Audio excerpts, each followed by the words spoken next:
Le FBI n'est pas censé mêler la politique à son travail. Mais des événements récents ont fait froncer les sourcils aux Américains. Tout d'abord, le directeur du FBI s'est demandé si Trump avait été touché par une balle. Ensuite, son assistante aurait menti lors de son témoignage. Des rumeurs ont également circulé selon lesquelles le directeur du FBI ferait partie d'un complot visant à éliminer Trump. Chaque jour, le désordre s'accroît. En fait, il prend des allures de feuilleton. Toutefois, pour dissiper toute confusion, vous trouverez dans la vidéo le scoop complet. Qu'est-ce que le FBI et son directeur ont contre Trump? Le FBI est censé rester neutre et éviter de prendre parti dans la politique en se concentrant uniquement sur les faits, les preuves et la loi. Mais après l'incident de la fusillade impliquant Trump, certaines de ses actions et déclarations amènent les gens à se demander s'il reste vraiment en dehors de la politique. Le directeur du FBI, Christopher Wray, a déclaré à la commission judiciaire de la Chambre des représentants, le 25 juillet 2024, que l'on ne sait toujours pas si l'ancien président Donald Trump a été touché par une balle ou un éclat d'obus lors de la tentative d'assassinat lors d'un rassemblement à Butler, en Pennsylvanie, le 13 juillet. M. Wray a indiqué qu'il n'était pas certain que ce soit une balle ou un éclat d'obus qui ait touché l'oreille de M. Trump et que la balle ait pu finir ailleurs. Il a assuré la commission que le FBI avait comptabilisé tous les coups de feu. Entre-temps, Trump a affirmé sur Truth Social qu'il avait reçu une balle dans la partie supérieure de son oreille à droite. Il a dit avoir entendu un sifflement et senti la balle traverser sa peau. Ronny Jackson, un ancien médecin de la Maison-Blanche, aujourd'hui représentant républicain, a soutenu les propos de M. Trump, affirmant qu'il avait vu la blessure par balle. M. Jackson a critiqué les commentaires de M. Wray, les qualifiant d'irresponsables et de politiquement motivés. Thomas Crooks, 20 ans, est l'auteur de la fusillade.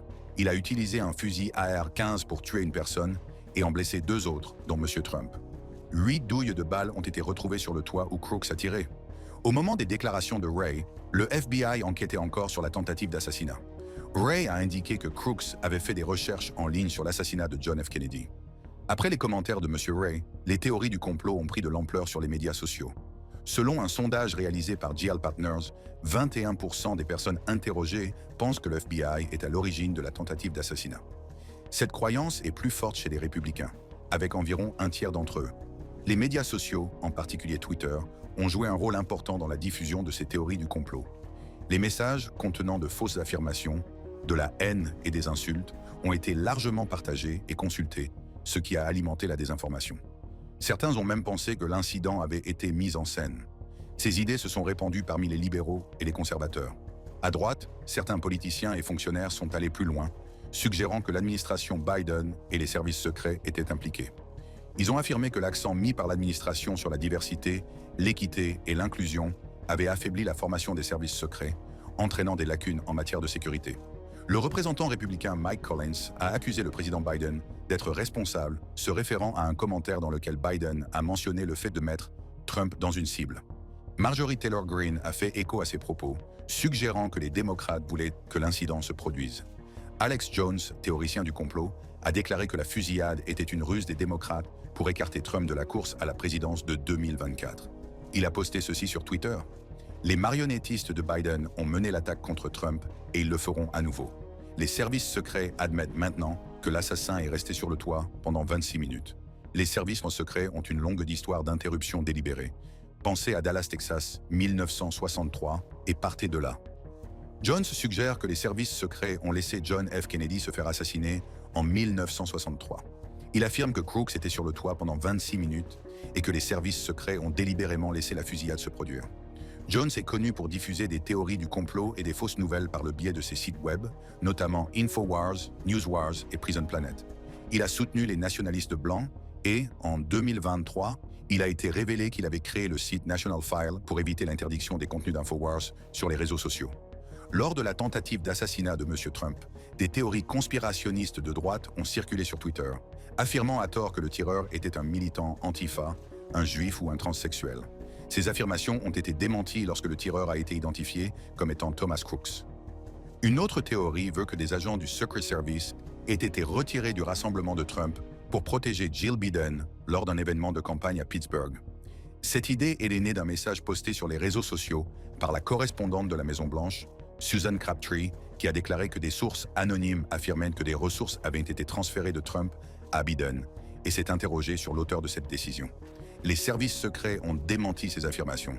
Leur chef de la communication, Anthony Guglielmi, a déclaré que les affirmations de M. Crabtree étaient incorrectes. Il a expliqué qu'au cours des années électorales, des équipes supplémentaires sont engagées pour faire face à l'augmentation des déplacements et qu'elles ont en fait renforcé la sécurité de la campagne de M. Trump. Certaines personnes ont émis l'hypothèse que M. Trump aurait pu simuler la tentative d'assassinat pour s'attirer la sympathie. Dimitri Mellorn, conseiller du donateur démocrate Reid Hoffman, a suggéré dans un courriel adressé aux journalistes que la fusillade aurait pu être mise en scène pour attirer l'attention des médias et susciter la controverse. L'actrice Amanda Seales a également fait allusion à cette théorie dans un message sur les réseaux sociaux, aujourd'hui supprimé.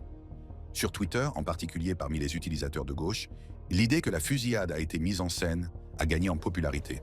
Ils l'ont qualifiée d'opération « false flag » et l'ont appelée « Blue Anon », à l'instar de QAnon.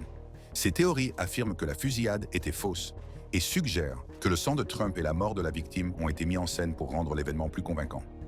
Le 26 juillet 2024, le FBI confirme que Trump a bien été touché par une balle lors de l'attentat. La balle provenait du fusil du tireur décédé. M. Trump et ses partisans ont été furieux des premiers commentaires du directeur du FBI, Christopher Wray, qui ont alimenté les théories du complot. M. Trump a lui-même critiqué le FBI pour avoir sapé la confiance des Américains. Le 30 juillet 2024, lors d'une audition au Sénat, Paul Abbott, l'adjoint de Wray, a communiqué de nouvelles informations sur Thomas Crooks. Abbott a révélé que Crooks avait 2 comptes de médias sociaux, un de 2019 à 2020 et un autre sur Gab.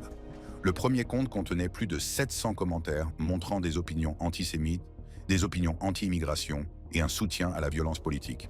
Le FBI vérifie encore si ce compte appartient vraiment à Crooks, mais il a publié ces informations pour enquêter sur ses éventuelles motivations.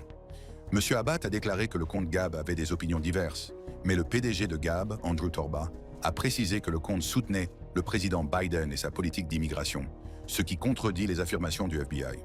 C'est la 2e fois que le FBI dit des choses fausses sur l'incident de la fusillade. Les 2 fois, cela a été au détriment de Trump. Les gens ont de plus en plus de mal à croire que le FBI est apolitique. Il est facile de comprendre pourquoi. Pourquoi ne pas dire les choses telles qu'elles sont? Quels sont les motifs qu'ils tentent de faire valoir? Christopher Wray, l'actuel directeur du FBI, a été accusé de faire partie d'un prétendu complot de l'État profond visant à tuer Trump. Le FBI a enquêté sur plusieurs affaires politiques majeures, ce qui, selon certains, témoigne d'une certaine partialité. Le scandale du Watergate en est un exemple. Il s'agit d'un cambriolage au siège du Parti démocrate en 1972 et de la dissimulation par l'équipe de Nixon. L'enquête du FBI a conduit à la destitution de Nixon et à sa démission en 1974. Le FBI aurait également fait preuve de partialité dans l'enquête du 6 janvier. Il s'agissait de l'attaque du Capitole par des partisans de Trump en 2021. Elle a conduit à l'inculpation de plusieurs personnes, dont Trump, qui a été à nouveau destitué.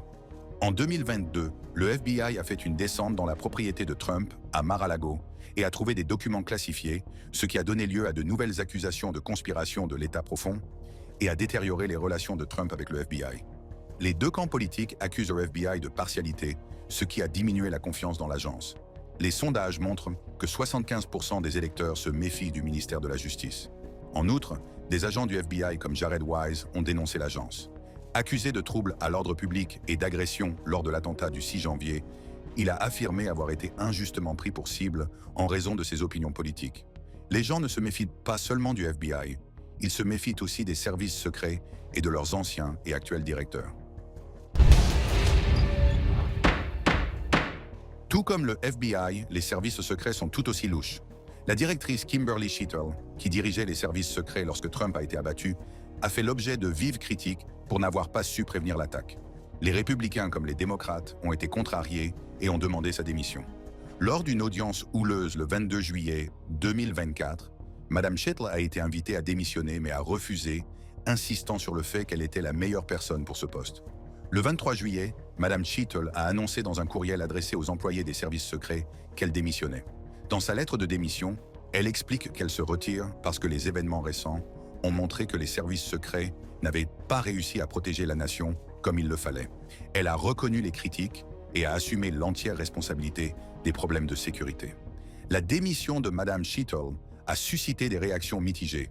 Le président Joe Biden l'a accepté et l'a félicité d'avoir pris ses responsabilités. Il a déclaré qu'il fallait de l'honneur et du courage pour reconnaître ses erreurs dans un rôle aussi difficile. M. Biden a également indiqué qu'il nommerait bientôt un nouveau directeur. Le secrétaire à la sécurité intérieure, Alejandro Mayorkas, a fait l'éloge de Mme Schiettle pour son service dévoué. Il a déclaré que Mme Schiettle avait dirigé les services secrets avec beaucoup de compétences et d'intégrité. Trump a réagi en reprochant à l'administration Biden-Harris de ne pas l'avoir protégée. Il a affirmé qu'ils avaient échoué et qu'il avait dû prendre une balle pour la démocratie, ce qu'il a qualifié de grand honneur. Certains républicains, dont le président de la commission de surveillance de la Chambre des représentants, James Comer, ont critiqué le leadership de Mme Schiettle et ont déclaré que sa démission était un pas en avant vers la responsabilisation. Le président de la Chambre des représentants, Mike Johnson, a qualifié cette démission de tardive. Il a expliqué qu'il fallait rétablir la confiance dans les services secrets. Le fait que la directrice Schiettle ait tardé à démissionner juste après l'incident a contrarié de nombreuses personnes, non seulement les législateurs, mais aussi le public américain. Beaucoup ont pensé que son refus de démissionner était dû au fait qu'elle entretenait une relation étroite avec le président Biden, qui aurait pu la protéger. D'autres ne comprennent pas pourquoi elle n'a pas été licenciée plus tôt et pensent que c'est grâce à la protection de M. Biden. Certains pensent même que M. Biden l'a aidé à démissionner. En 2022, le président Joe Biden a nommé Kimberly Schiettle directrice des services secrets. Mme Schiettle avait déjà travaillé avec M. Biden lorsqu'il était vice-président et leur partenariat était solide.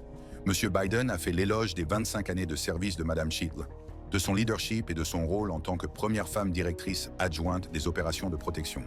En 2021, il lui a décerné le Presidential Rank Award pour son travail exceptionnel.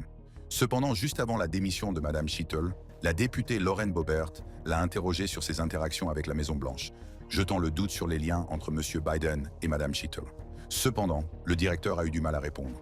Le député Boebert demande si Mme Schiettle est prête à donner son téléphone pour qu'il soit analysé afin de vérifier s'il y a des messages cryptés. Mme Schiettle répond qu'elle le fera si on le lui demande. Le directeur Schiettle affirme que l'attaque contre Trump a été le plus grand échec des services secrets depuis la fusillade de Reagan en 1981. Le député Ro Khanna fait remarquer que le directeur a démissionné après la fusillade de Reagan. Mme Schiettle affirme qu'elle restera à son poste pour prendre des responsabilités et pense être la meilleure personne pour ce rôle, citant sa carrière de près de 30 ans. Schiettle serait également impliquée dans un scandale de dissimulation. Le 2 juillet 2023, un agent des services secrets a trouvé un sac de cocaïne à la Maison-Blanche alors que les Biden se trouvaient à Camp David. Schiettle, qui était proche des Biden, a subi des pressions de la part de hauts fonctionnaires pour qu'ils se débarrassent de la preuve. Cependant, la division des services médico-légaux du Secret Service et la division en uniforme ont refusé de les détruire. La découverte a donné lieu à des spéculations dans les médias, selon lesquelles les drogues pourraient appartenir à Hunter Biden, qui a lutté contre la toxicomanie. L'officier qui a découvert le sac a pensé qu'il pouvait être dangereux et a appelé les pompiers. Ceux-ci ont évacué la Maison-Blanche le temps de tester le sac, qui s'est avéré contenir de la cocaïne. Le Secret Service a ensuite envoyé le sac au FBI pour vérification des empreintes digitales et de l'ADN. Le FBI n'a pas trouvé d'empreintes digitales, mais a trouvé de l'ADN, qui correspondait en partie à une base de données criminelle nationale. Mme Schiettle et son équipe ont décidé de ne pas effectuer d'autres tests ADN et de ne pas interroger le personnel de la Maison-Blanche. Ils ont clos l'enquête 11 jours après avoir trouvé la cocaïne. Mme Schiettle a alors demandé au superviseur de la Chambre forte, Matt White, de détruire les preuves. Ce dernier a refusé car les règles exigeaient de les conserver pendant 7 ans. Ronald L. Rowe Jr. est devenu directeur par intérim des services secrets le 23 juillet 2024, après le départ de Kimberly Schiettle. Rowe a eu une longue carrière dans le domaine de l'application de la loi, en commençant comme officier de police à West Palm Beach, en Floride. Il a obtenu un diplôme de criminologie et de justice pénale à l'Université du Maryland en 1994 et a rejoint les services secrets en 1999. Au sein des services secrets, M. Rowe a travaillé à la protection du président de 2004 à 2008. Il a ensuite passé 3 ans au sein de la commission judiciaire du Sénat américain. En 2011, il a aidé le Conseil national de sécurité à traiter des questions de sécurité nationale, notamment l'espionnage économique et le vol de propriété intellectuelle. M. Rowe a rejoint le National Intelligence Council en 2013, où il a dirigé la création de rapports clés pour les agences de renseignement américaines. En 2016, il a organisé un événement majeur en matière de sécurité avec plus de 7000 personnes. De 2017 à 2018, il a été directeur adjoint pour les affaires intergouvernementales et législatives, puis pour les opérations de protection. En 2021, il devient chef de cabinet du directeur. En avril 2023, il est promu directeur adjoint des services secrets, où il gère les tâches quotidiennes, établi de nouvelles règles et introduit de nouvelles technologies. Aujourd'hui, en tant que directeur par intérim, M. Rowe supervise les activités de protection et d'enquête de l'agence. Ses débuts ont été difficiles en raison de la faille de sécurité qui a conduit à la tentative d'assassinat de M. Trump. Il a témoigné devant le Congrès et a reconnu les erreurs de l'agence. M. Rowe a exprimé son regret et sa honte face aux défaillances de la sécurité qui ont permis aux tireurs d'attaquer. Il s'est senti gêné après s'être rendu sur les lieux de la fusillade et avoir constaté la médiocrité du dispositif de sécurité. M. Rowe a admis que le toit, d'où le tireur a fait feu, n'était pas bien sécurisé et que le secret service était responsable de la sécurité du site. Il a reconnu que les mesures de sécurité n'étaient pas suffisantes. Pour prévenir les attaques futures, M. Rowe a suggéré que plusieurs superviseurs examinent chaque plan de sécurité afin de prendre en compte toutes les menaces possibles. Il souhaite également améliorer la communication avec la police locale afin d'éviter les problèmes de téléphone et de radio. Au cours de l'audition, le sénateur Gary Peters a critiqué les défaillances de sécurité qui ont permis à Crooks de monter sur le toit du bâtiment AGR. Il a qualifié ces défaillances d'inacceptables et a souligné la nécessité de protéger les candidats politiques et les participants aux événements. Le sénateur Rand Paul, premier républicain de la commission, a abondé dans ce sens, estimant que cette faille dans la sécurité était un problème grave. Il souhaite savoir comment cela s'est produit, qui est responsable et comment éviter que cela ne se reproduise à l'avenir.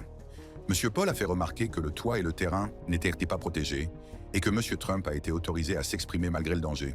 Il souhaite également que les responsables soient tenus de rendre des comptes. Le sénateur démocrate Dick Durbin s'est inquiété de la facilité avec laquelle les gens peuvent se procurer des fusils de type AR.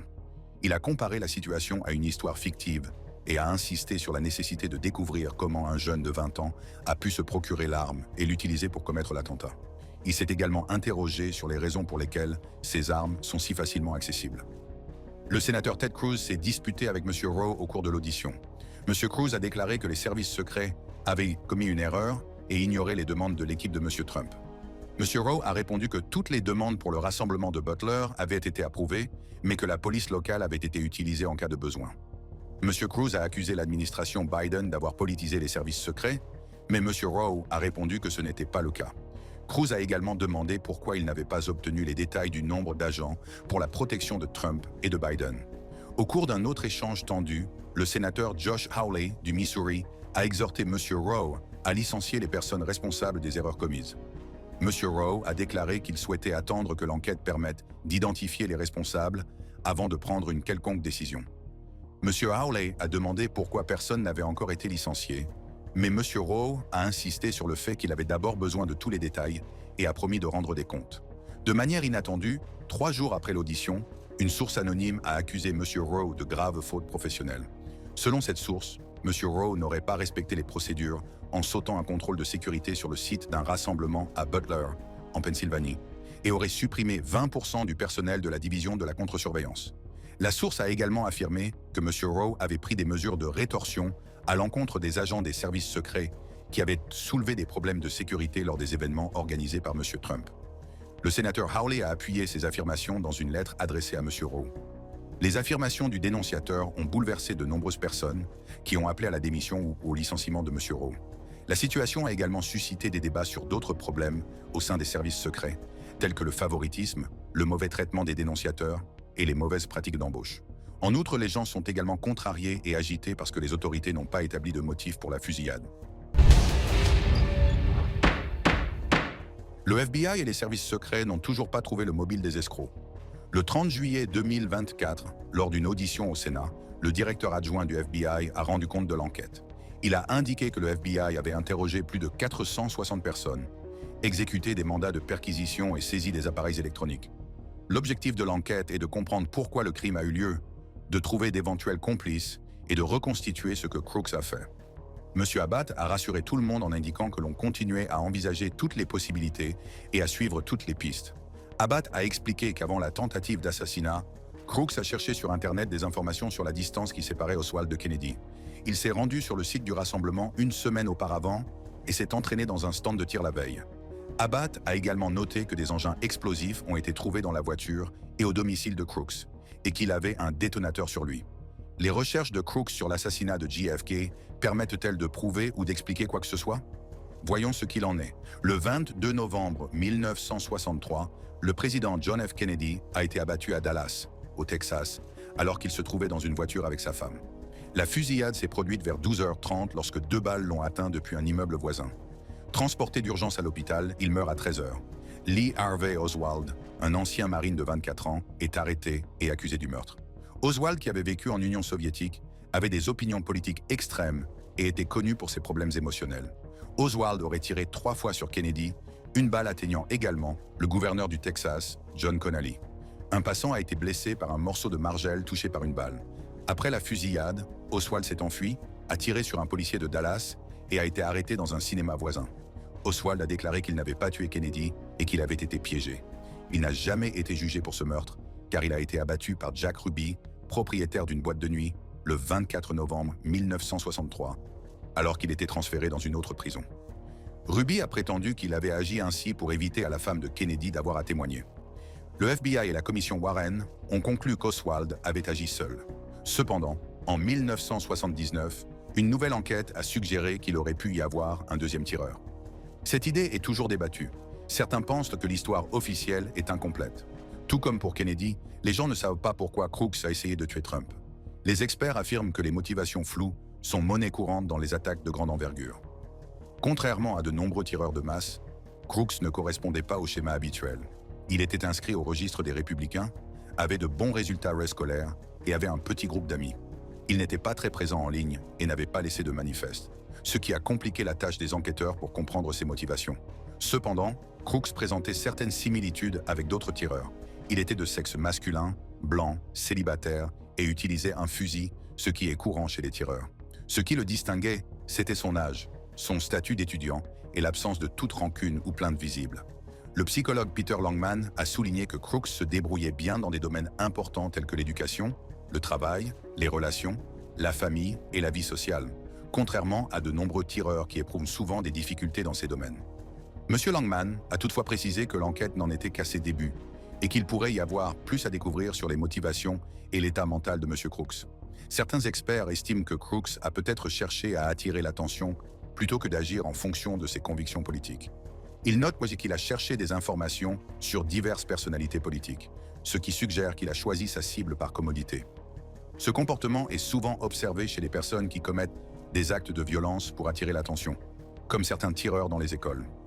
Thomas Matthew Crooks peut ressembler à d'autres tireurs américains en termes de passé et d'action, mais il est difficile de le classer. Contrairement à beaucoup d'autres, il n'avait pas de motif clair et semblait avoir une vie réussie. Son histoire illustre parfaitement la complexité et la diversité des personnes qui commettent des actes de violence armés. Une semaine après la fusillade, des détails ont été publiés, comme l'endroit où se trouvaient les tireurs d'élite, ce qu'ont fait les services secrets et ce qu'ont vu les témoins. Toutefois, la raison pour laquelle Crooks a agi de la sorte n'est toujours pas claire. Crooks semble être l'un des nombreux attaquants dont les motivations sont soit inconnues, soit influencées par de multiples facteurs. Cette incertitude alimente la recherche de réponses. Les médias sociaux rendent les choses encore plus confuses en mélangeant diverses théories et idées. Les théories du complot se répandent rapidement, les gens suggérant tout, des dissimulations de l'administration Biden aux complots étrangers et même aux explications surnaturelles. Daniel Byman, expert en terrorisme, explique que lorsqu'un crime n'a pas de raison évidente, les gens inventent leurs propres explications. Cela peut accroître la confusion et la méfiance à l'égard des autorités. Une situation similaire s'est produite lors de la fusillade de Las Vegas en 2017. Même si de nombreuses enquêtes ont été menées, nous ne savons toujours pas pourquoi le tireur a agi comme il l'a fait. Les autorités admettent que parfois, nous ne découvrirons jamais les raisons d'un tireur. Les enquêteurs ont également découvert que Crooks avait fait des recherches en ligne sur Ethan Crumbley, le tireur du lycée d'Oxford, et sur ses parents. Le FBI a découvert une photo du portrait robot de Crumbley sur le téléphone de Crooks, ainsi que des informations sur le tireur et ses parents. En novembre 2021, Crumbley, qui avait 15 ans, a tué 4 élèves et en a blessé plusieurs autres au lycée d'Oxford, dans le Michigan. Il a été condamné à la prison à vie sans possibilité de libération conditionnelle, tandis que ses parents ont écopé de 10 à 15 ans de prison pour homicide involontaire. C'est la première fois aux États-Unis que des parents sont reconnus coupables d'une fusillade dans une école. Les procureurs ont fait valoir que les Crumbley avaient ignoré les signes d'alerte concernant la santé mentale de leur fils et qu'ils n'avaient pas sécurisé leur arme. Les Crumbley ont été appelés à l'école après qu'un enseignant a trouvé des dessins inquiétants de leur fils Ethan, montrant un pistolet et des phrases comme « du sang partout ». Même s'ils savaient qu'il y avait une arme, ils ne l'ont pas retiré de l'école. Au cours du procès, Jennifer Crumbley a déclaré qu'elle n'aurait pas agi différemment, et James Crumbley a affirmé qu'il n'était pas au courant du projet de son fils. Cependant, des messages textuels montrent que Jennifer a dit à Ethan « ne fais pas ça » et qu'elle s'est moquée de ses recherches sur les balles. Les avocats des Crumbley ont fait valoir qu'ils n'étaient pas au courant des projets de leur fils et ont reproché à l'école de ne pas les avoir informés de sa santé mentale. La juge, Cheryl Matthews, a déclaré que les condamnations avaient été pour but de montrer que des actions de ce type auraient pu empêcher la fusillade et dissuader de futurs incidents. Les experts affirment que les tireurs de masse étudient souvent les anciens tireurs pour trouver des idées. L'historique des recherches de Crooks montre qu'il a pu chercher des conseils et utiliser Crumbley comme modèle pour sa propre attaque. Tous deux ont utilisé des armes achetées par leur père et tous deux avaient des problèmes de santé mentale. Crooks a même cherché des informations sur le trouble dépressif majeur, la même maladie que celle dont souffrait Crumbley, et sur la manière de la traiter. Certains pensent que Crooks a fait des recherches sur les parents d'Ethan parce qu'il craignait que ses propres parents ne finissent en prison. Comme Crooks avait 20 ans, ses parents ne seront probablement pas inculpés. Toutefois, les procureurs étudient les moyens de tenir les propriétaires d'armes à feu responsables des actes de leurs enfants. Les parents pourraient avoir des ennuis judiciaires s'ils étaient au courant des projets de leur fils, de la manière dont il s'est procuré l'arme ou s'ils ont ignoré des signes avant-coureurs. Si les armes n'ont pas été stockées de manière sûre ou si les parents ont participé à l'utilisation des armes par leur fils, cela peut également être un problème. L'avocat Matthew Mangino a déclaré que les parents devraient avoir directement aidé à planifier ou à soutenir l'attaque pour être inculpés. La responsabilité civile est différente. Elle exige la preuve que les parents auraient dû protéger le public et la victime. Brian Stewart, un avocat de l'Utah, a indiqué que s'il est prouvé que le père de Thomas lui a donné le fusil AR-15 illégalement, ou qu'il savait qu'il pourrait être utilisé pour un crime, des accusations criminelles ou des poursuites judiciaires pourraient s'ensuivre. Il a également été révélé que les parents de Crooks avaient appelé la police avant la fusillade parce qu'ils s'inquiétaient pour lui. Ils ont aidé la police et ne savaient pas qu'il avait une arme ou qu'il préparait quoi que ce soit. Étant donné que Thomas était un adulte et que la Pennsylvanie n'a pas de loi sur le stockage des armes à feu, ses parents ne seront probablement pas inculpés. Mais l'enquête se poursuit et de nouveaux éléments de preuve pourraient changer la donne. Si vous avez aimé cette vidéo, cliquez sur la carte qui s'affiche en ce moment sur votre écran pour accéder à d'autres vidéos.